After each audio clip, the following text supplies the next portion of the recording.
سواء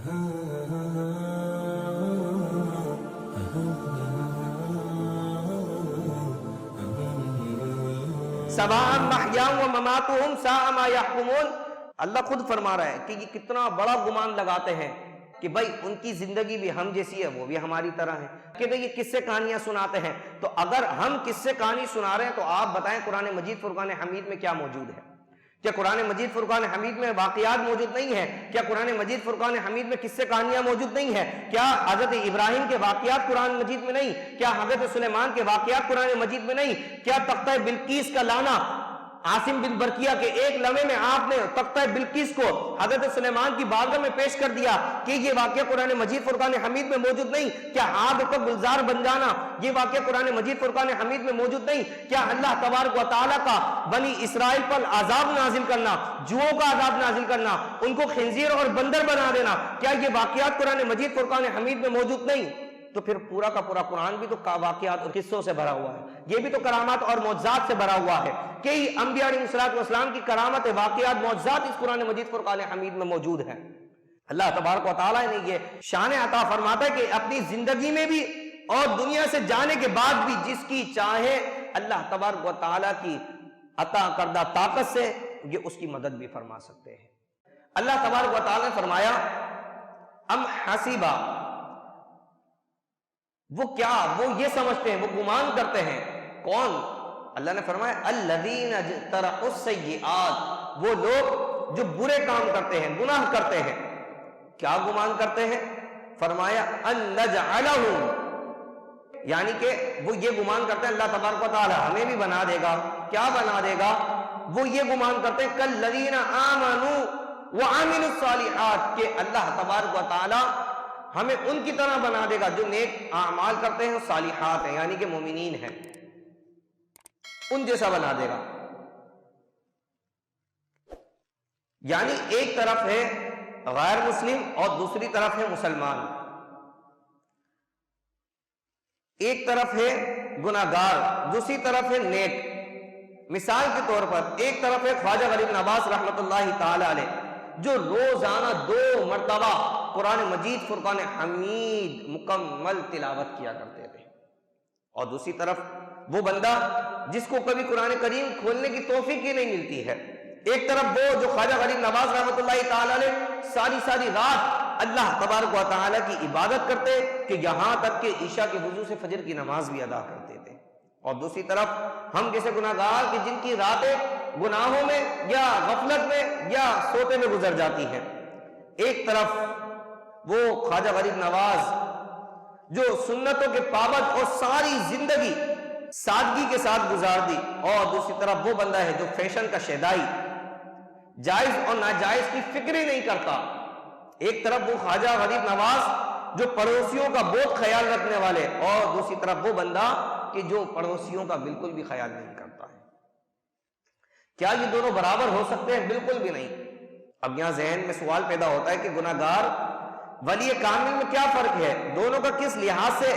ایک جیسے نہیں ہے؟ بظاہر دکھنے میں تو ایک جیسے ہیں، ان کے بھی 2 ہاتھ ہیں، گناہگار ہے اس کے بھی 2 ہاتھ ہیں، جو نیک صالحین ہیں ان کے بھی 2 پاؤں ہیں، زبان ہے، آنکھیں ہیں، یہی جسم ہے، یہی صورت ہے، اور جو گناہگار ہے اس کا بھی یہی حال ہے۔ تو دونوں دکھنے میں تو ایک جیسے ہیں، پھر کیا بات ہے کہ اللہ تبارک و تعالی نے فرمایا کہ یہ گمان کرتے کہ انہیں ان جیسا بنا دیا جائے گا؟ ہرگز انہیں ان جیسا نہیں بنایا جائے گا، یہ کبھی بھی برابر نہیں ہو سکتے۔ تو یاد رکھیے گا یہ جو فرق ہے، اللہ نے خود آگے قرآن مجید فرقان حمید میں ارشاد فرمایا سواء محیاہم و مماتہم ساء ما یحکمون، کیا ان کی زندگی اور موت برابر ہوگی؟ وہ کیا ہی برا حکم لگاتے ہیں۔ یعنی کہ وہ جو لوگ اللہ تبارک و تعالی کے مومنین صالحین کو کہتے ہیں کہ یہ تو ہم جیسے ہیں، یہ ہماری طرح ہی تو ہے، ہم بھی تو انہی کی طرح ہیں، تو اللہ تبارک و تعالیٰ قرآن مجید میں ارشاد فرماتا ہے کہ یہ لوگ کس طرح سے جو ہے وہ تہمت لگاتے ہیں، برا حکم لگاتے ہیں، اور ان کی موت بھی اور ان کی زندگی بھی برابر نہیں ہو سکتی ہے۔ یعنی کہ جو اللہ تبارک و تعالیٰ کے پیارے بندے، ان کی زندگی بھی ان جیسی نہیں ہے اور ان کی موت بھی ان جیسی نہیں ہے، کیونکہ یہ مرنے کے بعد اللہ تبارک و تعالیٰ کے جو نیک صالحین ہیں، مومنین ہیں، ان کی قبر کو جنت کے باغوں میں سے ایک باغ بنا دیا جاتا ہے، اور جو گناہ گار ہے اس کی قبر کو جہنم کا گڑھا بنا دیا جاتا ہے۔ تو ان کی موت بھی برابر نہیں ہے اور ان کی حیات بھی برابر نہیں ہے، کیونکہ وہ جو نیک ہیں وہ قرب الہی میں اتنے آگے بڑھ چکے ہوتے ہیں، وہ اللہ تبارک و تعالیٰ کا خاص قرب پا چکے ہوتے ہیں، اور جو گناہگار ہوتا ہے وہ دھتکارا ہوا اور لعنتی ہو چکا ہوتا ہے۔ تو ان کی زندگی بظاہر دکھنے میں ہاتھ پاؤں جسمانی صورت میں ایک جیسے ہیں، لیکن اللہ نے فرمایا یہ برابر نہیں ہو سکتے۔ یعنی کیا یہ گناہگار یہ سمجھ بیٹھے ہیں کہ ان کی زندگی اور نیک لوگوں کی زندگی جو ہے وہ ایک جیسی ہے؟ اللہ نے فرمایا نہیں نہیں، ہرگز نہیں، ولی اللہ کی زندگی اور ہے اور گناہگار کی زندگی اور ہے۔ کیوں؟ اب اللہ نے فرمایا نا سواء محیاہم و مماتہم، کہ یہ گمان کرتے ہیں کہ ان کی زندگی اور موت ایک جیسی ہے، پھر اللہ نے فرما دیا نہیں ایک جیسی نہیں ہے۔ اب آئیے اس کی وضاحت ایک حدیث مبارکہ بخاری شریف کی حدیث ہے، بہت معروف اور مشہور حدیث مبارکہ ہے۔ میرے اور آپ کے آقا محمد مصطفیٰ احمد مصطفیٰ صلی اللہ تعالی علیہ وسلم نے فرمایا کہ اللہ تبارک و تعالی جب اپنے کسی بندے سے محبت فرماتا ہے، کیا؟ ہاں محبت، اللہ تبارک و تعالی جب کسی بندے سے محبت فرماتا ہے تو اللہ تبارک و تعالی ارشاد فرماتا ہے کنت سمعہ الذی یسمع بہ، یعنی میں اس کے کان بن جاتا ہوں جس سے وہ سنتا ہے۔ مطلب یہ کہ بظاہر نظر آنے والے ولی اللہ کے کان دو ہیں اور عام گناہگار شخص جو ہے اس کے کان بھی دو ہیں، لیکن ان میں فرق زمین و آسمان جتنا ہے کہ گناہگار یا ہم سا عام مسلمان جب سنتا ہے تو ان مٹی کے بنے ہوئے کانوں سے سنتا ہے، مگر اللہ تبارک و تعالیٰ کا ولی جب سنتا ہے تو ان مٹی کے کانوں سے نہیں بلکہ ان کانوں میں رکھے گئے نور الہی کے ذریعے وہ سنتا ہے۔ جو اللہ نے فرمایا کہ میں اس کے کان بن جاتا ہوں، یعنی کہ اللہ تبارک و تعالیٰ نور الہی ان کے کانوں میں رکھ دیتا ہے، پھر جب یہ سماعت کرتے ہیں تو اس نور الہی کے ذریعے وہ ہے سماعت فرماتے ہیں۔ اس کی مثال ایک مشہور روایت حضرت سیدنا غوث اعظم رحمت اللہ تعالی علیہ کی ہے کہ جب غوث اعظم رحمت اللہ تعالی علیہ نے بغداد کے شہر میں یہ اعلان فرمایا قدمی حاضی علی رقبتی کلی ولی اللہ، آپ نے فرمایا قدمی حاضی یعنی کہ میرا قدم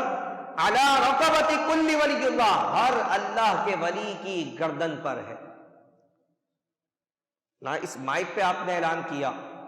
نہ کوئی اور آپ کے پاس اسپیکر تھا، بغیر اسپیکر بغیر مائک کے، اور مائک کے ساتھ بھی بندر اگر اعلان کرتا ہے تو ایک حدود ہے کہ وہاں تک اس کی آواز جاتی ہے۔ اس مائک کی جو اسپیکر کی طاقت ہوگی 1 کلومیٹر زیادہ سے زیادہ اس کی آواز دور چلے جائے گی، 2 کلومیٹر چلے جائے گی، لیکن جب آپ نے فرمایا قدمی ھذا رقبتی علی کلی ولی اللہ، تو اب آپ نے یہ بات بغداد میں ارشاد فرمائی تھی۔ ہند میں غریب نواز رحمت اللہ تعالی علیہ نے جب آپ کا یہ اعلان سنا، خواجہ غریب نواز رحمت اللہ تعالی نے خراسان کے ایک پہاڑ پر آپ اس وقت موجود تھے، اور آپ نے فرمایا بل قدمک علی رأسی وعینی، بلکہ آپ کا قدم میرے آنکھوں پر اور میرے دل پر ہے، یعنی کہ میرے سر پر بھی، میری آنکھوں پر بھی اور میرے دل پر بھی جو ہے وہ آپ کا قدم مبارک ہے۔ تو اب بتائیں یہ جو غوث اعظم رحمت اللہ تعالی نے بغداد میں اعلان کیا، خراسان خواجہ غریب نواز رحمت اللہ تعالی نے اس کو سماعت کر لیا، تو یہ سماعت کرنا اس قرآن مجید فرقان حمید میں جو اللہ تبارک و تعالی نے فرمایا کہ ام حسب الذین، کہ وہ لوگ یہ گمان کرتے ہیں، کون؟ جنہوں نے گناہ کیے، برے کام کرتے ہیں، کالذین آمنوا وعملوا الصالحات، کہ انہیں بنا دیا جائے گا نیک مومنین کے لیے۔ اللہ نے فرمایا نہیں نہیں، انہیں ان جیسا بالکل بھی نہیں بنائے گا۔ اللہ نے فرمایا سواء محیاہم و مماتہم، کہ ان کی زندگی اور ان کی موت بھی جو ہے وہ ایک برابر نہیں ہو سکتی ہے۔ پھر یہ حدیث مبارکہ کہ حضور علیہ السلام نے جو ارشاد فرمایا کہ اللہ تبارک و تعالیٰ، بخاری شریف کی حدیث ہے یہ، کہ اللہ تبارک و تعالیٰ اپنے نیک صالحین جن سے محبت فرماتا ہے ان کے لیے اللہ تبارک و تعالیٰ نے یہ فرمانا کہ میں ان کے کان بن جاتا ہوں، یہ اس سے سماعت کرتے ہیں، یعنی کہ اللہ تبارک و تعالیٰ اپنا نور الہی، اپنی خاص تجلیاں جو ہے وہ ان کے کانوں پر بھی فرما دیتا ہے کہ پھر کئی ہزاروں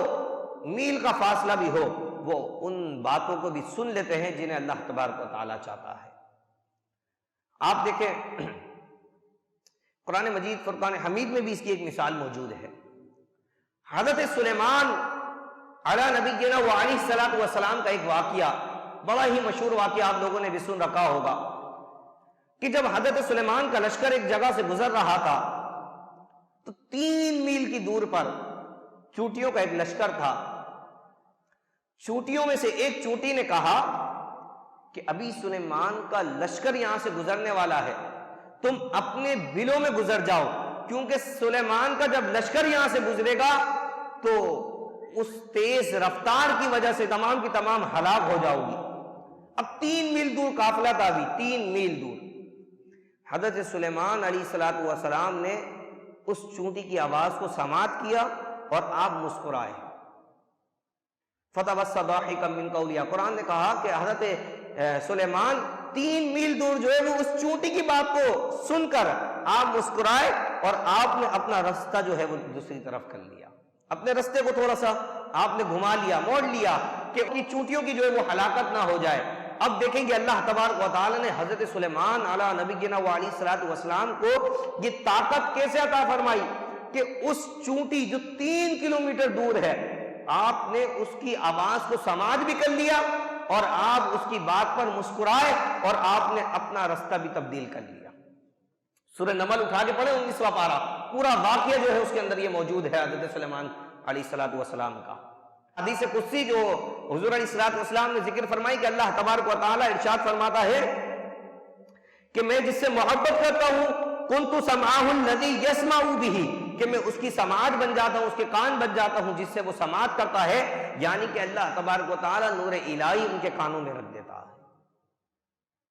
اس وجہ سے کہ یہ گناہگار اور اللہ کے جو نیک بندے ہیں یہ کبھی بھی اللہ نے فرمایا برابر نہیں ہو سکتے۔ اسی طریقے سے اگر ان کی آنکھوں کی بات کی جائے، جو اللہ تبارک و تعالی کے ولی ہیں، نیک ہیں، ان کی آنکھوں کی بات کی جائے تو حدیث مبارکہ میں مزید آگے فرمایا حضور علیہ الصلوۃ والسلام نے وَبَصَرَهُ الَّذِي يُبْصِرُ بِهِ، یعنی جب میں اپنے بندے سے محبت کرتا ہوں تو میں اس کی آنکھ بن جاتا ہوں جس سے وہ دیکھتا ہے۔ یعنی بظاہر دکھنے میں گناہگار اور نیک شخص جو اللہ کا ولی ہو، جس سے اللہ محبت کرتا ہو، دیکھنے میں اس کی بھی 2 آنکھیں ہیں، بظاہر اس گناہگار کی بھی 2 آنکھیں ہیں، لیکن اللہ تبارک و تعالی نے فرمایا کہ ان کی زندگی اور ان کی موت بھی ان کے برابر نہیں ہے۔ اب دیکھیں خواجہ غریب نواز رحمت اللہ تعالی علیہ کی ایک مرتبہ خواجہ غریب نواز رحمت اللہ تعالی علیہ تشریف فرماتے کہ آپ ایک بزرگ کے ساتھ گفتگو میں مشغول تھے۔ ایک 12 سال کا لڑکا اس کا گزر وہاں سے ہوا۔ خواجہ غریب نواز رحمت اللہ تعالی علیہ نے جب اس شخص کو دیکھا، 12 سال کا نوجوان ہے، آپ نے اس شخص کو دیکھ کر فرمایا کہ یہ ہندوستان کا بادشاہ بنے گا۔ یہ جو نوجوان جا رہا ہے، 12 سال کی عمر ہے، کچھ سالوں بعد یہ ہندوستان کا بادشاہ بنے گا۔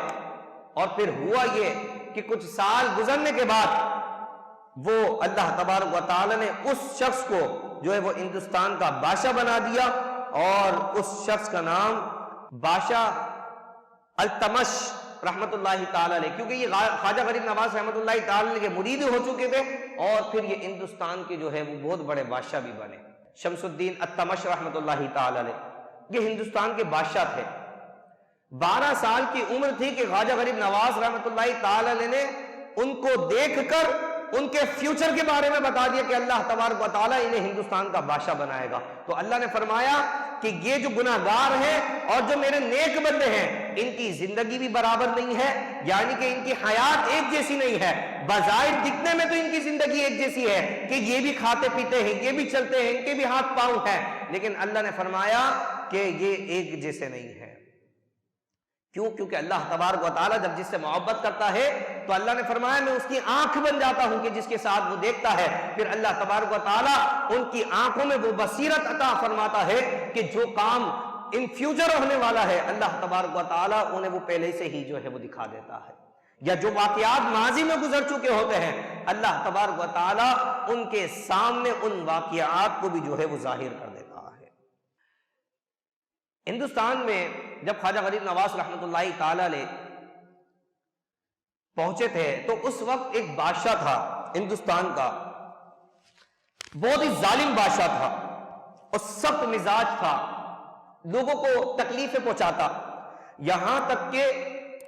صحابہ کرام علیہم رضوان کی شان میں گستاخیاں کیا کرتا، اور اگر کسی شخص کا نام ابو بکر یا عثمان یا عمر ہوتا تو اس شخص کو بہت زیادہ تکلیفیں بھی پہنچایا کرتا تھا۔ اور اس کا ایک خوبصورت باغ تھا جس میں اس نے ایک حسین و جمیل ایک محل بنا کر رکھا ہوا تھا، اور جب چاہتا ادھر جاتا، اپنا وقت گزارتا، عیاشیاں کرتا، بڑا ظالم تھا اور عیاش بادشاہ تھا۔ ایک مرتبہ خواجہ غریب نواز رحمۃ اللہ تعالی علیہ اس کے باغ میں تشریف لے گئے اور قرآن مجید فرقان حمید کی تلاوت میں مصروف ہو گئے، یہاں تک کہ کچھ دیر کا وقت گزرا، وہ بادشاہ کچھ دیر بعد اس کا آنا ہو گیا اس باغ میں، تو لوگوں نے کہا بادشاہ جو ہے وہ اس باغ کی طرف آ رہا ہے۔ غریب نواز رحمۃ اللہ تعالی سے فرمایا کہ آپ جو ہے وہ باہر تشریف لے جائیں، بڑا ظالم بادشاہ ہے، ظلم کرے گا، آپ کو پریشان کرے گا، تو آپ جو ہے لیکن اس باغ کے اندر تشریف فرما رہے، آپ باہر نہ نکلے۔ اتنے میں بادشاہ کے آنے کا شور بلند ہوا اور وہ بادشاہ جو ہے وہ اندر آ گیا، باغ میں داخل ہوا۔ خواجہ غریب نواز رحمۃ اللہ تعالی علیہ اطمینان کے ساتھ قرآن مجید فرقان حمید کی تلاوت میں مصروف رہے۔ جب ظالم بادشاہ شان و شوکت کے ساتھ باغ میں داخلہ ہوا اور اس نے دیکھا کہ یہ میرے باغ میں کون بیٹھا ہوا جو قرآن مجید فرقان حمید کی تلاوت کر رہا ہے، اس نے خواجہ غریب نواز رحمۃ اللہ تعالی علیہ کے قریب، وہ ادھے کا سادہ سا لباس ہے، مطلب وہ سمجھا کوئی فقیر شخص جو ہے وہ میرے باغ میں داخل ہو چکا ہے، بڑے جلال میں اس نے آواز لگائی۔ خواجہ غریب نواز رحمۃ اللہ تعالی علیہ کے سپاہی اور جو اس کے بادشاہ کے ساتھی تھے، سپاہی تھے، وہ آگے بڑھے، خواجہ غریب نواز رحمۃ اللہ تعالی علیہ کو اس نے حکم دیا کہ ان کو اٹھاؤ اور انہیں باغ سے باہر پھینک دو۔ یہاں تک کہ خواجہ غریب نواز رحمۃ اللہ تعالی علیہ قرآن میں مصروف ہے، جب اس کے بندے ان کے قریب آئے تو آپ رحمۃ اللہ تعالی علیہ قرآن پاک کو بند کیا اور آپ کھڑے ہوئے اور آپ نے اس بادشاہ پر نگاہ ڈالی، یہاں تک کہ وہ بادشاہ تھر تھر کانپنے لگ گیا۔ اس کے جو سپاہی تھے وہ حیران ہوئے کہ آخر بات کیا ہے۔ کچھ دیر بعد خواجہ غریب نواز رحمۃ اللہ تعالی نے پھر اس پر جلالی نظر ڈالی، یہاں تک کہ وہ زمین پر بیہوش ہو کے گر گیا، اور کچھ دیر بعد جب اس کو ہوش آیا تو خواجہ غریب نواز رحمۃ اللہ تعالی کے قدموں میں گر گیا اور توبہ کر کر آپ کے ہاتھ پر بیعت ہو گیا۔ یہ ہے نگاہ کہ اللہ تبارک و تعالی نے فرمایا کہ میں جس سے محبت کرتا ہوں میں اس کی آنکھیں بن جاتا ہوں کہ جس کے ساتھ وہ دیکھتا ہے، تو پھر اللہ تبارک و تعالی اپنے محبوب بندوں کی آنکھوں میں نور الہی رکھ دیتا ہے کہ جن کے ذریعے اللہ تبارک و تعالی ہونے والے واقعات کو بھی دکھا دیتا ہے، اور جس کی دنیا کو بدلنا چاہتا ہے اللہ تبارک و تعالی ان کی نگاہوں کے ذریعے اس کو بدلتا ہے۔ وہ کسی شاعر نے کہا نا، نگاہ ولی میں وہ تاثیر دیکھی، بدلتی ہزاروں کی زندگی دیکھی۔ تو یہ اللہ تبارک و تعالی جن بندوں سے محبت فرماتا ہے تو اللہ تبارک و تعالی، یہ حدیث قدسی ہے کہ اللہ حضور نے فرمایا کہ وہ ان کی سماعت بن جاتا ہے، وہ ان کی آنکھیں بن جاتا ہے، وہ ان کے ہاتھ بن جاتا ہے، وہ ان کے پاؤں بن جاتا ہے۔ تو اس کا مقصد کہ اللہ تبارک و تعالیٰ اپنے نور الہی ان کی آنکھوں میں رکھ دیتا ہے، ان کے کان میں رکھ دیتا ہے، ان کے ہاتھوں میں، ان کے پاؤں میں وہ قوت اور وہ طاقت عطا فرماتا ہے جو بظاہر دکھنے میں عام بندہ اور ولی دکھنے میں ایک جیسے ہوتے ہیں، لیکن اللہ تبارک و تعالیٰ نے قرآن مجید فرقان حمید میں ارشاد فرمایا سواء محیاہم و مماتہم، کہ ان کی زندگی اور ان کی موت جو ہے وہ ایک جیسی نہیں ہوتی ہے، کیونکہ اللہ تبارک و تعالیٰ نے یہ قوت عطا فرماتا ہے جو عام بندے کے بس سے باہر ہوتی ہے۔ جسے ابھی ہم نے خواجہ غریب نواز رحمۃ اللہ تعالی کے بارے میں سماعت کیا، اسی طرح ہاتھوں میں حدیث قدسی میں فرمایا گیا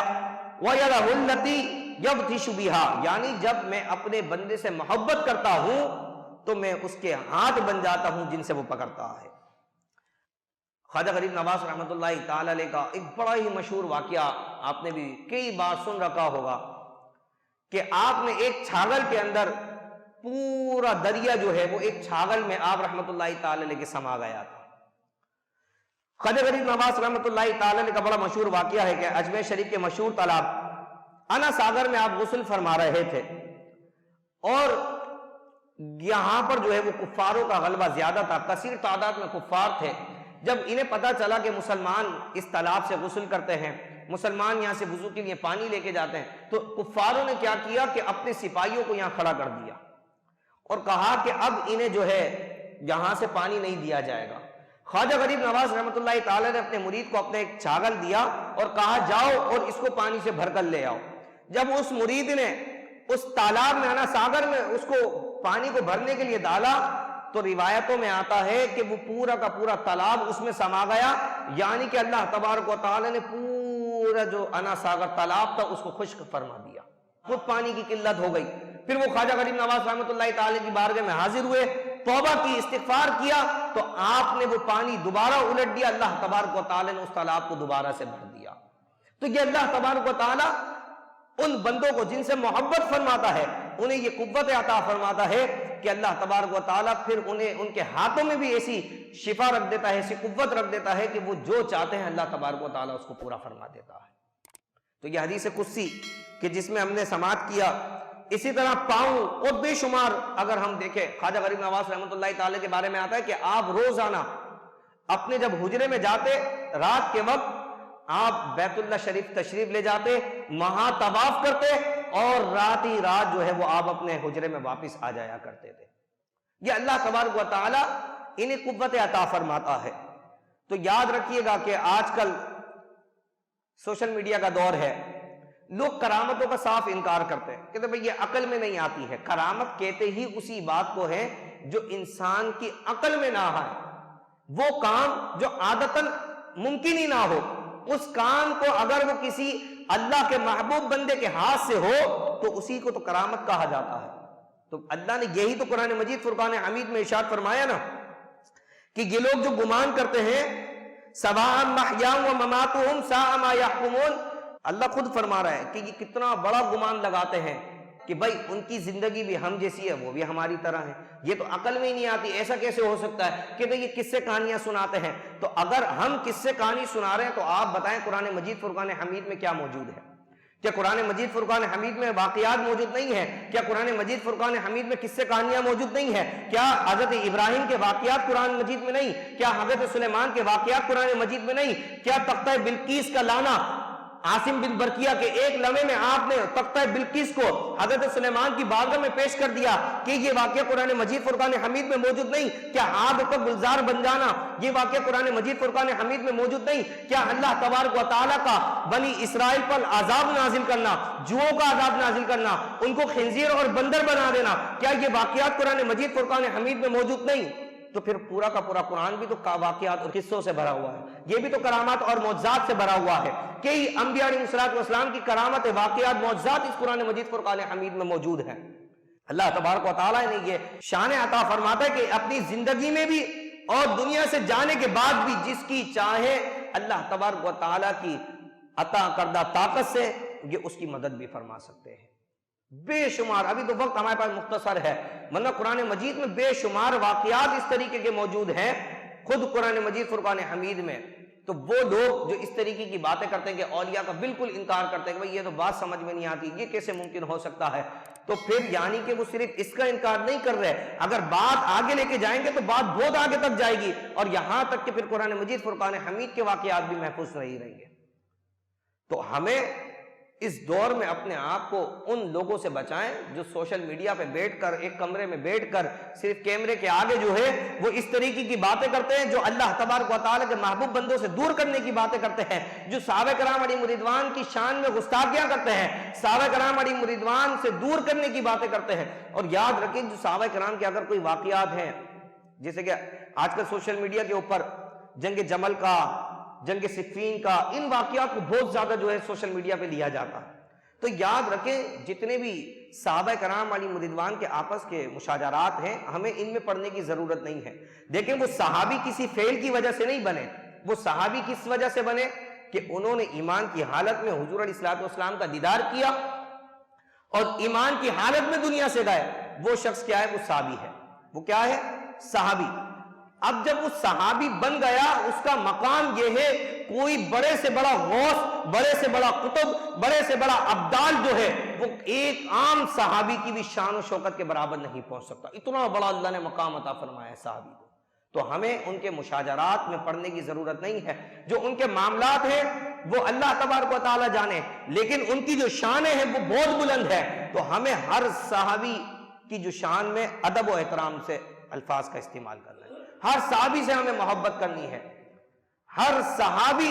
وہ اللہ تبارک و تعالی کے نزدیک قطعی جنتی ہے، اور اللہ تبارک و تعالی بھی ان سے راضی ہے، وہ بھی اللہ تبارک و تعالی سے راضی ہے. تو ہمیں ان کے مشاجرات میں پڑھ کر اپنی آخرت کو تباہ نہیں کرنا ہے، بلکہ ان سے محبت کر کر، ان کی تعظیم کر کر ہمیں اپنی آخرت کو اچھا کرنا ہے. تو اسی طرح اللہ تبارک و تعالیٰ کے جو محبوب بندے ہیں، ان کی شان میں بھی جو گستاخیاں کرتے ہیں، اپنے آپ کو، اپنی اولاد کو، آنے والی نسل کو ان سے محفوظ رکھیں، اور تمام اللہ تبارک و تعالیٰ کے جو محبوب بندے ہیں ان سے محبت رکھیں کہ یہ انشاءاللہ قیامت کے دن بھی آپ کے کام آئے گی اور میدان محشر میں بھی کام آئے گی. اللہ تبارک و تعالیٰ ہمیں اپنے پیارے بندوں سے محبت کرنے کی توفیق عطا فرمائے. آمین. وآخر دعوانا ان الحمدللہ رب العالمین.